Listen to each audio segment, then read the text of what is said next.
Do you think you're expecting to see him Sunday? I don't know. I mean, listen, the only one more vague, and they're way more vague, is hockey. Hockey, where he just said lower body injury. They'd probably say upper body injury. This is a knee sprain, to which we all say, yeah, no kidding. I mean, seriously, which three-letter knee ligament was it? Was it the ACL, the PCL, the LCL, the MCL? We don't know. We all think it was the ACL, of which he's hurt before. He tore it partially as a 16-year-old playing basketball, surgery on it his first year in college, had it scoped in 2015, so he knows, as he has said, I know about my left knee being hurt. I haven't done anything structurally bad to the right knee.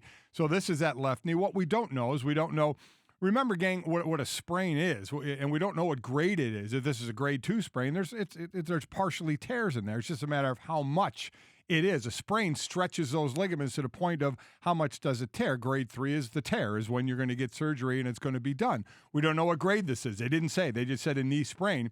So a lot of it is going to be the stability, if it is the ACL, and then the pain he can take when he's on the run. And can he hurt it more? And Minnesota is certainly a defense that could put him on a run, and that's a lot of times where he does his best work. So a lot of it is going to be pain management, because as we know, you get that injury in a game, Mike, that adrenaline kicks in and you're able to play a little bit. That's why we said the next day and next few days, even to now, going to be very, very sore. So that knee sprain is something, but we still really have no idea of how damaging that sprain was. No, but I look at this two ways, which is one, either they're trying to play this close to the vest because, as we've seen, coaches keeping quarterback decisions mum to try and get an advantage going into the next weekend, especially one where Mike Zimmer on the other side openly says, this guy walks on water. We expect him to be out on the field. They'll practice with him ready to play. And they'll practice with him ready to play. But if you're Green Bay and you think, all right, there's a chance we might have to use DeShone Kizer, we can get him ready without them necessarily planning as much with that in mind, at least having the threat of Aaron Rodgers.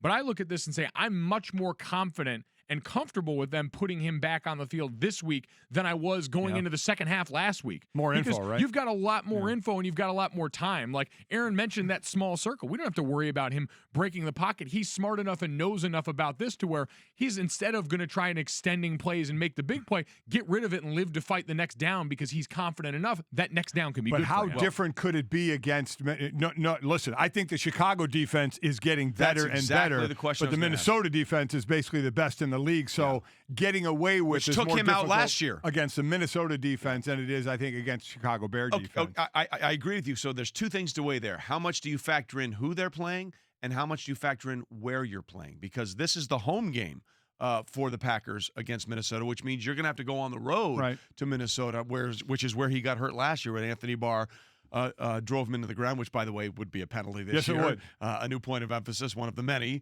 that the NFL is implementing in 2018. So how much do you really factor in who you're playing and where you're playing them, or does that not matter at all? I don't factor in where I'm playing at all, and quite honestly, you want to win those home games. Yes, you do, but I don't factor it in. And quite honestly, I hear a lot of people saying just have him sit this game because it's against this defense. My thought is, if you think he can play, then play. I don't care who the opponent is. If it was a bad opponent, some would say just sit him and rest and you can win it with Kizer. There are those saying just sit him against Minnesota, take the L, and live to fight another day.